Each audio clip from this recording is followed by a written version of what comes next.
Hello everybody. The Warriors made some simple adjustments between Game 1 and Game 2 that made a big difference. Here's a key sequence in Game 1 when the Warriors blew their lead. The Boston Celtics are known to have a bit of a shaky handle while dribbling, but the Warriors, even though they were guarding people closely, they were not actively trying to attack the dribble. So here, Jaylen Brown is driving into the paint, and nobody is trying to strip his dribble or otherwise get into his body. Otto Porter rotates. There are free hands. No one is trying to grab at the ball, and that means he can eject this emergency pass out to Derek White. Wiggins does get out here for a pretty good contest, but the Celtics just made every three. Amazing display of shooting. Here Derek White fires it in Wiggins' face. For Game 2, if Boston is going to make incredible shots over good contests, that's just up to the basketball gods. You can fix the bad rotations and you can start attacking Boston's dribble. Here's a play where the Warriors did not live up to those principles. Quick wide screen, Horford coming over to set a screen for Jason Tatum. This defense is unfortunate. Gary Payton is going to get hung up on the screen, and Wiggins is essentially playing a drop against Tatum, so Tatum can step right up to the line and launch. And Steve Kerr starts yelling at the team, saying that they've got to press up against the Celtics. He's pulling to himself, saying, come up on them. Next play, Horford comes to set a screen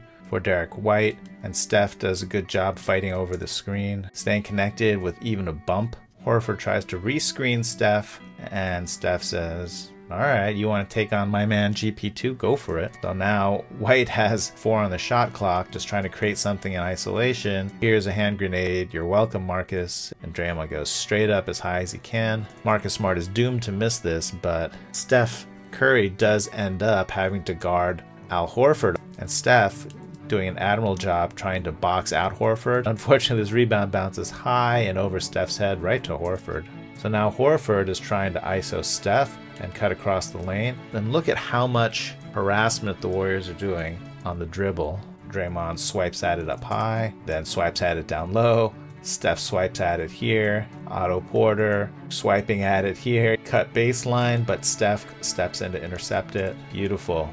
In Game 1, the Warriors whiffed on screens during the fourth quarter meltdown. In this case, Looney doesn't get a piece of Derek White on this screen. And I think it's because Steph went too early on, so Looney didn't have a really solid position. And as a result, Horford doesn't get punished for being in this drop, and White can trail over the top of the screen. So now the Celtics run a defense that was similar to what the Mavericks were doing. You've got one guy on Steph and then another person sunk back to contain Steph's drive to the basket. In theory, Looney can punish with a good roll, but Horford is clever and he seems to be playing to intercept this pocket pass if Steph should throw it. Steph tries to drive in to force these two guys to double him harder so someone will be free, and that person is Looney, so Looney continues his roll, and that means Horford does eventually have to step back to contain this roll. And now Steph is ISOing Derek White one-on-one, which is maybe not the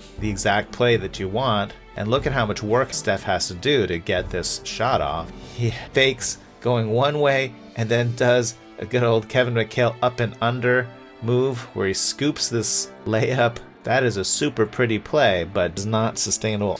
Okay, so for Game 2, Gary Payton II setting a solid screen. See him bump Marcus Smart and create space between him and Steph Curry. So now Steph can attack Horford, who's dropped back here. While Smart's trying to get back into the play, Grant Williams says Horford's way too far away to contest. Steph can just spot up for a 3. So Grant Williams sells out hard to contest this 3, which leaves Wiggins open. Nice quick read by Steph. Now the next man has to rotate. Little bounce pass to Otto Porter, and Otto Porter says, I can hit corner 3s really well. Draymond is committed to pushing the pace, so he just goes. So Wiggins starts running hard, which means that White has to follow him, which means that Smart is going to have to pick up Draymond unless Horford can somehow become 5 years younger and become fast enough to catch Draymond. So Draymond accelerates past Horford like a speedboat going around a tugboat, and Marcus Smart tries to bump Draymond off his trajectory, and Draymond absolutely goes for this contact wump, and Marcus Smart was not in a legal guarding position. Jason Tatum has Andrew Wiggins ISO'd, which is certainly what the Warriors want. Grant Williams tries to clear out to take Otto Porter with him, but Otto Porter says, I don't have to live by your artificial rules. I'm just going to stay here on the strong side block just in case your guy Jason Tatum goes around Andrew Wiggins. And Grant Williams tries to say, hey, you're supposed to be guarding me, and he's dancing through the tulips here, but it's too late. The relationship is gone. Otto Porter is committed to being the goalie behind Andrew Wiggins, and Grant Williams is now wandering the world by himself. And Jason Tatum decides maybe instead he can just do a jab step and step back for three, which is a shot he can have anytime. And if he's going to make a high percentage of those, then the Celtics will win. Celtics inbounding, good screen being set on Andrew Wiggins, so Tatum's going to spring free. Otto Porter doing a good job reacting and switching. The ball has to come into Peyton Pritchard. See how strongly Steph is angling his body?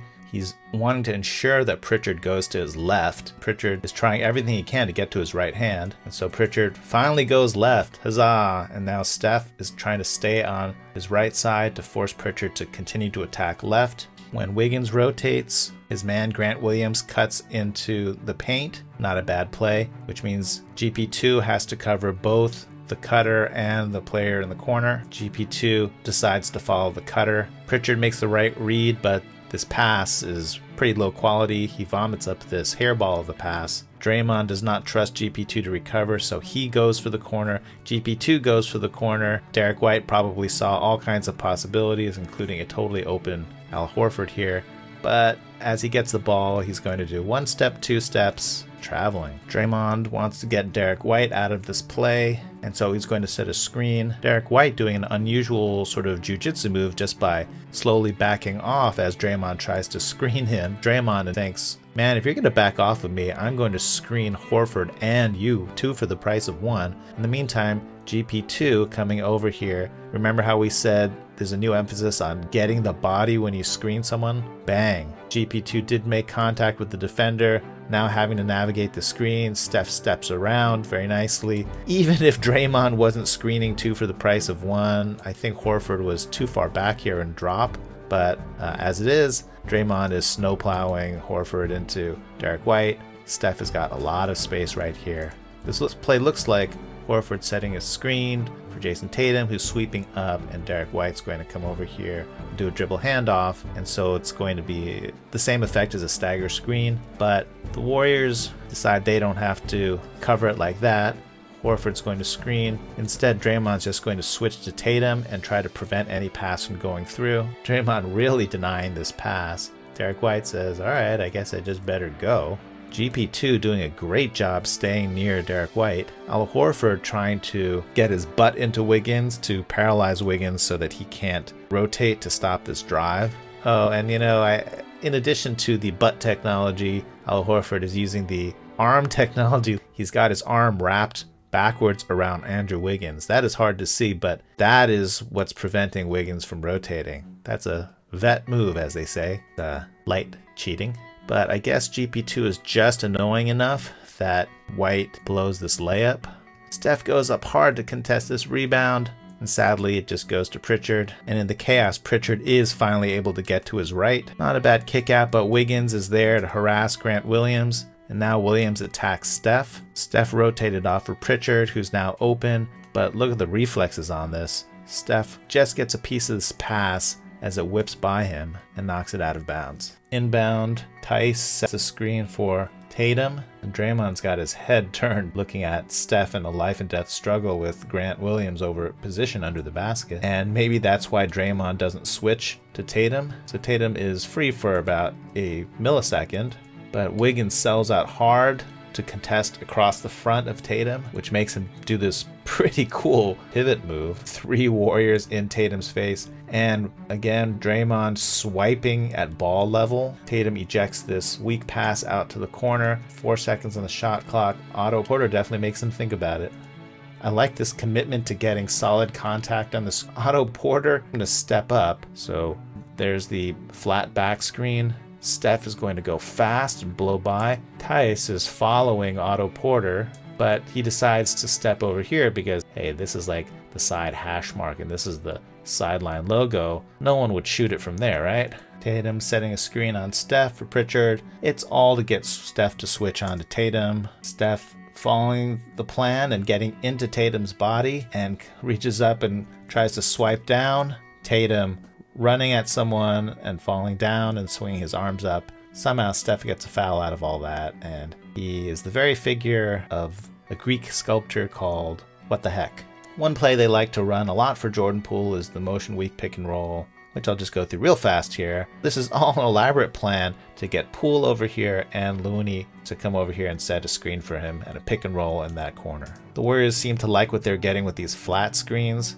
You get solid contact on this, and Steph and Poole are so quick they can get some mileage out of it. Now Poole's ISO'd on White, which does not really seem like much of an advantage. The lightning quick first step by Poole, and he gets half a step on White, who's trailing, which means Tice has to rotate to stop this drive. Looney is going to be free. Poole finds a great angle with a little wraparound pass to get it to Looney. Quick layup, beautiful play. The Warriors doing a better job this game of running people off the three-point line. White with a little ball fake and drive past the contest, which is what the Warriors want. No more open threes. Looney now has to split the difference between covering Tice's cut behind him and Derek White accelerating at his chest. Looney, this big guy, is going to be propelled backwards, but even though Looney's being sent back, he holds his arm over White and he gets the block. Tice does rebound, but time is up. 17-point lead. There's only 40 seconds left. How much worse can it get? On the inbound, Poole is going to beckon Steph over and saying, hey, do you want the ball? And Steph is going to shake his head saying, nah. Steph signaling it with his hand. Porter should come over and set a screen, and that everybody else should just stay the heck out of the way. Did I mention that one of the emphases was getting solid contact on these screens? Porter setting a nice wide screen. Pritchard cannot get around it. Poole's going so fast that Tice does have to pick him up, and he says, oh, what's for dinner tonight? It's barbecue chicken. This is actually kind of bad defense. Simple screen by Tatum for Derek White coming over, but Poole ends up going under the screen, and Wiggins is sunk way back here, which is not great. It gives Derek White plenty of space to pull up for an open three, which he clanks. Plenty of time left on the clock for a desperation shot. Look at this play. Got the step this way, the fake crossover, which he turns into the inside out dribble. Pritchard actually does not a bad job staying with him, so Poole has to hoist up this super long shot. And that was basically the end of the game. So it'll be very interesting to see Boston's adjustments for Game 3. I expect they're going to force a lot more plays at the basket in line with the Jason Tatum running into people and falling down strategy. And probably Boston's going to have to clean up their drop defense against Steph. Probably go to more of a hedge or maybe even a trap. They might mix up their defenses more. A quick celebration audit. Juan Toscano Anderson with the very unusual three here. He's got the threes going, but he's also sort of doing interpretive dance ballet. Chris Chiozza, even though he's in street clothes, he's doing the Otto Porter, I'm throwing delicate little darts of three love, like a little point guard Cupid. And Nemanja Bjelica is always a fascinating person to me because his celebrations are just a little bit different from everybody's. Here, I think it's like he's pointing, but swinging his hand down to count. I think he's counting 1, 2, 3, or maybe he's saying you're a bad man. The net effect is that he kind of looks like a dictator giving an angry speech about his enemies and how he's so great because he's increased the production of corn and exports of, I don't know, but definitely enthusiastic.